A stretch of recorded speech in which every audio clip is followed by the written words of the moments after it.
नमस्कार दोस्तों, मेरा नाम विक्रम कुमार है और आप देख रहे हैं अपने क्लास यूट्यूब चैनल। तो हम यहाँ पे क्या करने वाले हैं, थंबनेल देख के तो आप समझ ही गए होंगे। यानी कि इस वीडियो में जो है हम लोग पढ़ने वाले हैं फिजिक्स, केमिस्ट्री, बायोलॉजी का मिसलेनियस क्वेश्चन। क्या पढ़ने वाले हैं, अगर इनके बारे में बात करें तो फिजिक्स, केमिस्ट्री, बायोलॉजी का जो है मिसलेनियस क्वेश्चन करने वाले हैं, जो कि तीनों से मिलाकर मोस्ट इम्पोर्टेंट क्वेश्चन जितना भी हो सका वो सभी को यहाँ पे लाया गया है। ठीक है, तो टोटल क्वेश्चन हम यहाँ पे कितना करने वाले हैं, तो 200 क्वेश्चन करने वाले हैं। 200 क्वेश्चन हम इस वीडियो में करने वाले हैं। ठीक है, तो यहाँ पे सबसे पहले अगर बात करें तो इससे पहले वीडियो में जो है हमने कितना क्वेश्चन कर चुके हैं, तो अगर बात करें इससे पहले जो है हमने 4 वीडियो कर चुके हैं। ये हमारा क्या है, 5वां वीडियो है, जिसमें कि 25-25 का सेट सभी में किया गया है। सभी में क्या गया है तो 25 क्वेश्चन का सेट किया गया है। तो टोटल अगर बात किया जाए तो 125 क्वेश्चन हमारा ऑलरेडी पहले हो चुका है और ये 5वां सेट चल रहा है, तो यानी कि 150।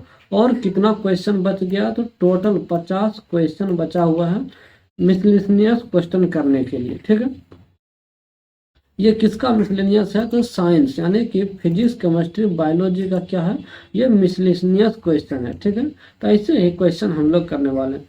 तो उससे पहले अगर बात करें कि हमारा टाइमिंग क्या रहने वाला है, लाइव हम कितने बजे आते हैं, इन सभी डिटेल्स के बारे में अगर हम लोग जानने का प्रयास करें तो हमारा टाइमिंग जो रहने वाला है ये है 6 बजे शाम में टाइमिंग है हमारा लाइव आने का। ठीक है, कितने बजे हम लोग लाइव आते हैं, तो यहाँ पे अगर बात करें तो हम लोग क्या करते हैं, 6 बजे जो है लाइव आ जाते हैं शाम में। कितना बजे, 6 बजे शाम में लाइव आ जाते हैं। तो सबसे पहले आप लोग क्या करें, अपने क्लास यूट्यूब चैनल को सब्सक्राइब करें और दोस्तों में शेयर करें।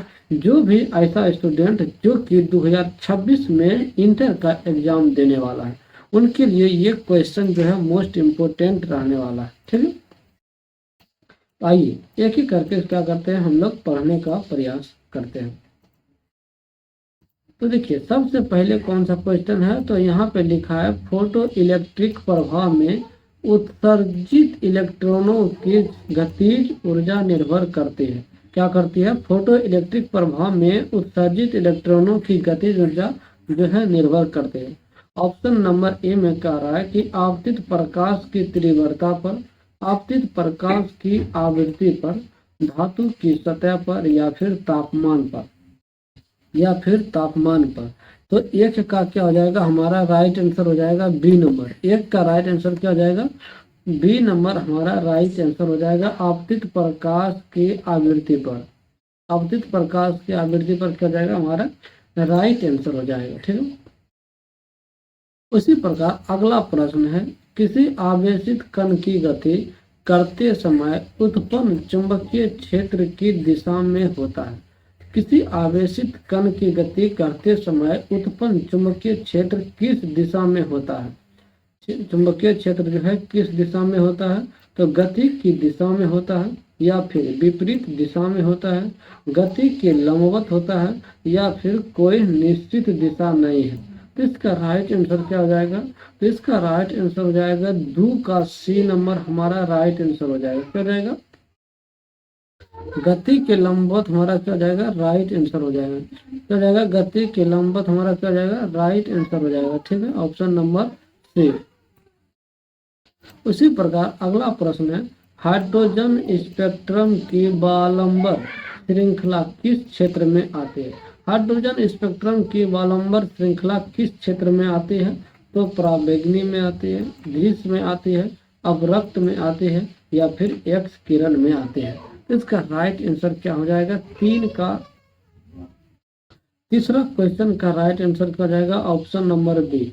ऑप्शन नंबर बी यानी कि दृश्य हमारा क्या हो जाएगा, राइट आंसर हो जाएगा। ठीक है, उसी प्रकार अगला क्वेश्चन है, एलसीआर परिपथ में रेजोनेंस किस स्थिति में होता है। रेजोनेंस किस स्थिति में होता है, X L smaller than X C, X L greater than X C, X L equal to X C, या कोई नहीं। तो इसका राइट आंसर क्या हो जाएगा, तो 4 का राइट आंसर हो जाएगा सी नंबर। 4 का राइट आंसर क्या हो जाएगा, सी नंबर हमारा राइट आंसर हो जाएगा। एक्स एल बराबर एक्स सी क्या हो जाएगा हमारा राइट आंसर हो जाएगा। ठीक है। उसी प्रकार अगला प्रश्न है विद्युत चुंबकीय तरंगे कैसी होती है। विद्युत चुंबकीय तरंगे कैसी होती है। तो अनुदैर्घ्य होती है, अनुदैर्घ्य होती है, अनुप्रस्थ होता है, दोनों होता है, या फिर इनमें से कोई भी नहीं होता है। तो विद्युत चुंबकीय तरंगे जो है कैसी होती है। विद्युत चुंबकीय तरंगे क्या होता है, कैसी होती है, अगर बात किया जाए तो इसका राइट आंसर हो जाएगा 5वां नंबर का राइट आंसर हो जाएगा बी नंबर। बी नंबर क्या हो जाएगा अनुप्रस्थ हमारा राइट आंसर हो जाएगा। ठीक है। उसी प्रकार अगला क्वेश्चन है छठा नंबर में कह रहा है कि फोटोन की ऊर्जा की गणना के लिए कौन सा सूत्र प्रयोग होता है। E बराबर mc², E बराबर hf, E बराबर mv², E बराबर h लैम्डा। तो फोटोन की ऊर्जा की गणना के लिए जो है कौन सा सूत्र प्रयोग होता है, कौन सा सूत्र प्रयोग होता है। तो इसका राइट आंसर हो जाएगा बी नंबर, ई बराबर एच बटे एफ। ई बराबर एच बटे एफ क्या जाएगा हमारा राइट आंसर हो जाएगा। ठीक है। उसी प्रकार अगला प्रश्न है किरचॉफ का दूसरा नियम किस पर आधारित है। किरचॉफ का जो है दूसरा नियम किस पर आधारित है। ऊर्जा संरक्षण पर आधारित है, आवेश संरक्षण पर आधारित है, बल संरक्षण पर आधारित है, या फिर संवेग संरक्षण पर आधारित है। तो किरचॉफ का दूसरा नियम किस पर आधारित है। इसका राइट आंसर क्या हो जाएगा। तो 7 का राइट आंसर हो जाएगा option number A. Option number A क्या हो जाएगा हमारा राइट आंसर हो जाएगा ऊर्जा संरक्षण। ऊर्जा संरक्षण क्या हो जाएगा हमारा राइट आंसर हो जाएगा। अगला क्वेश्चन है चुंबक के चारों ओर क्षेत्र रेखाएं कैसी होती है। चुंबक के चारों ओर क्षेत्र रेखाएं कैसी होती है। बंद वक्र होती है, खुली रेखाएं, सीधी रेखाएं, या फिर यादृच्छिक होते हैं। तो चुंबक के चारों ओर क्षेत्र रेखाएं कैसी होती है। इसका राइट आंसर क्या हो जाएगा 8 का राइट आंसर हो जाएगा बंद वक्र होता है। बंद क्या हो जाता है वक्र होता है। उसी प्रकार नंबर प्रश्न है नाभिकीय विखंडन में क्या होता है। नाभिकीय विखंडन में जो है क्या होता है। तो ऊर्जा का अवशोषण होता है, ऊर्जा का उत्सर्जन होता है, द्रव्यमान का वृद्धि होता है, या फिर ताप घटता है। तो नाभिकीय विखंडन में क्या होता है। नाभिकीय जो है विखंडन में क्या होता है। इसका राइट आंसर क्या हो जाएगा। इसका राइट आंसर हो जाएगा 9 के बी नंबर। ऊर्जा का उत्सर्जन होना, ऊर्जा का क्या जाना उत्सर्जन होना हमारा राइट आंसर हो जाएगा। ठीक है। उसी प्रकार अगला प्रश्न है अमोनिया का निर्माण हावर प्रक्रिया से होता है, इसमें उत्प्रेरक क्या होता है। अमोनिया का निर्माण हावर प्रक्रिया से होता है, इसमें उत्प्रेरक क्या होता है। तो तांबा होता है, लोहा होता है, जिंक होता है, या फिर निकेल होता है। अमोनिया का निर्माण हावर प्रक्रिया से होता है, इसमें उत्प्रेरक क्या होता है। इसमें जो है उत्प्रेरक क्या होता है। तो 10 नंबर का राइट आंसर क्या हो जाएगा 10 का राइट आंसर हो जाएगा बी नंबर लोहा होता है। क्या जाएगा लोहा हमारा राइट आंसर हो जाएगा। ठीक है। उसी प्रकार अगला प्रश्न है जल का इलेक्ट्रोलिसिस करते समय कैथोड पर कौन सी गैस निकलती है।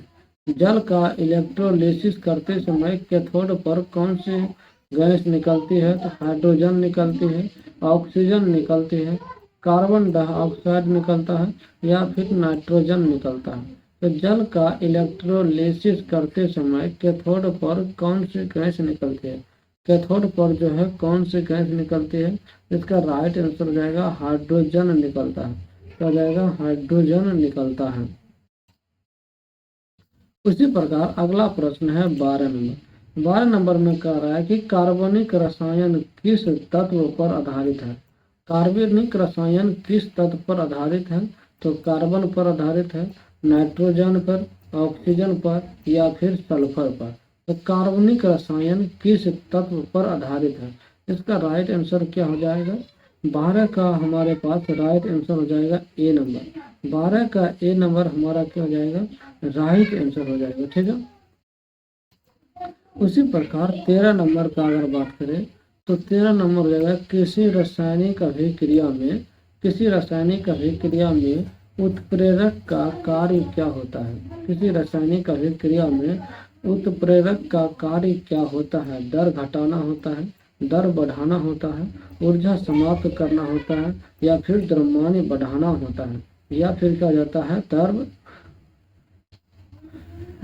मान जो है बढ़ाना होता है। तो इसका राइट आंसर क्या हो जाएगा, 13 नंबर का राइट आंसर हो जाएगा बी नंबर, यानी कि दर बढ़ाना क्या हो जाएगा, हमारा राइट आंसर हो जाएगा। दर बढ़ाना क्या हो जाएगा, राइट आंसर हो जाएगा। ठीक है। उसी प्रकार अगला प्रश्न है, सोडियम क्लोराइड का गलनांक लगभग कितना होता है। सोडियम क्लोराइड का गलनांक लगभग कितना होता है, 801 degree Celsius, 100 degree Celsius, 500 degree Celsius, 900 degree Celsius. तो सोडियम क्लोराइड का गलनांक लगभग कितना होता है। तो 14 का ए नंबर क्या हो जाएगा, 801 डिग्री सेल्सियस। 801 डिग्री सेल्सियस क्या जाएगा, हमारा राइट आंसर हो जाएगा। ठीक है। मीथेन CH4 किस प्रकार का यौगिक है। मीथेन CH4 किस प्रकार का यौगिक है। तो कार्बनिक है, वो कार्बनिक है, मिश्रण है, या फिर लवण है। तो मीथेन CH4 किस प्रकार का यौगिक है। इसका राइट आंसर क्या हो जाएगा, 15 का राइट आंसर हो जाएगा ए नंबर। ए नंबर क्या हो जाएगा, हमारा राइट आंसर हो जाएगा, यानी कि कार्बनिक है। वहीं अगर बात करें ओजोन O3 का रासायनिक रूप क्या है। ओजोन O3 का रासायनिक रूप क्या है, तत्व है, यौगिक है, मिश्रण है, या फिर गैर गैस मिश्रण है। ओजोन O3 का रासायनिक रूप क्या है। ओजोन O3 का रासायनिक रूप क्या है, इसका राइट आंसर क्या हो जाएगा। तो 16 का ए नंबर क्या हो जाएगा, राइट आंसर हो जाएगा तत्व। तत्व क्या हो जाएगा, राइट आंसर हो जाएगा। ठीक है। किसी धातु की विद्युत चालकता किन पर निर्भर करती है। किसी धातु की विद्युत चालकता किन पर निर्भर करती है। तापमान पर, संरचना पर, इलेक्ट्रॉन घनत्व पर, या उपरोक्त सभी पर। उपरोक्त सभी पर। तो इसका राइट आंसर क्या हो जाएगा, 17 का डी नंबर क्या हो जाएगा, हमारा राइट आंसर हो जाएगा उपरोक्त सभी पर। उपरोक्त सभी पर क्या हो जाएगा, हमारा राइट आंसर हो जाएगा। ठीक है। उसी प्रकार अगला प्रश्न क्या है, रक्त का पीएच मान सामान्यतः कितना होता है। रक्त का पीएच मान जो है सामान्यतः कितना होता है, 6.0, 7.4, 8.0, या फिर 9.0 होता है। तो रक्त का पीएच मान जो है कितना होता है, इसका राइट आंसर हो जाएगा 7.4। 7.4 का जाएगा रक्त का पीएच मान होता है। ठीक है।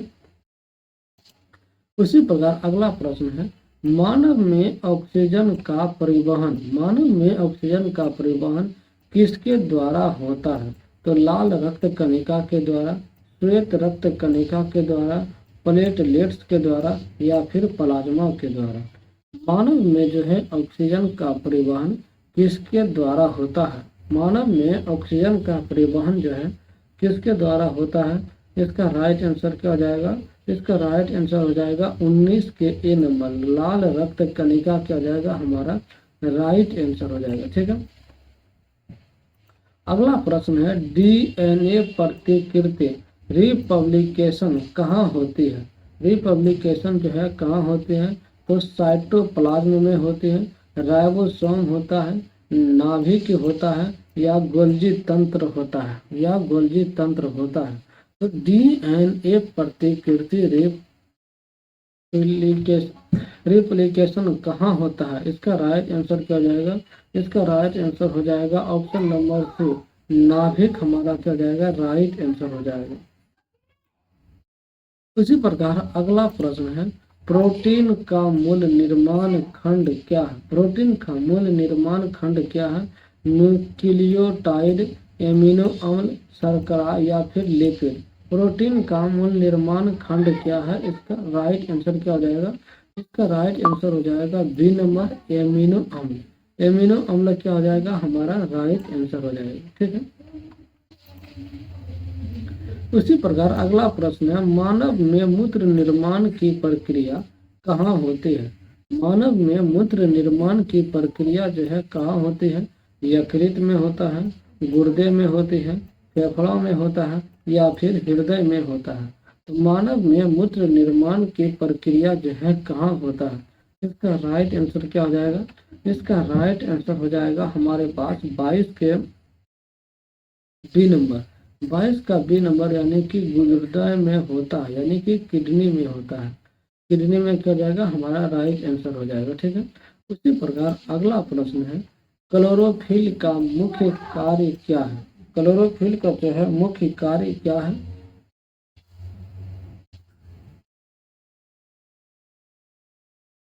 क्लोरोफिल का मुख्य कार्य क्या है, ऑक्सीजन का अवशोषण, प्रकाश संश्लेषण में प्रकाश को ग्रहण करना, जल अवशोषण, या फिर ऊर्जा संचयन। तो क्लोरोफिल का जो है मुख्य कार्य क्या है, इसका राइट आंसर क्या हो जाएगा, इसका राइट आंसर हो जाएगा 23 के बी नंबर, प्रकाश संश्लेषण में प्रकाश को ग्रहण करना। प्रकाश संश्लेषण में प्रकाश को जो है ग्रहण करना। अगला क्वेश्चन है, मानव हृदय में कितने कक्ष या चैम्बर्स होते हैं।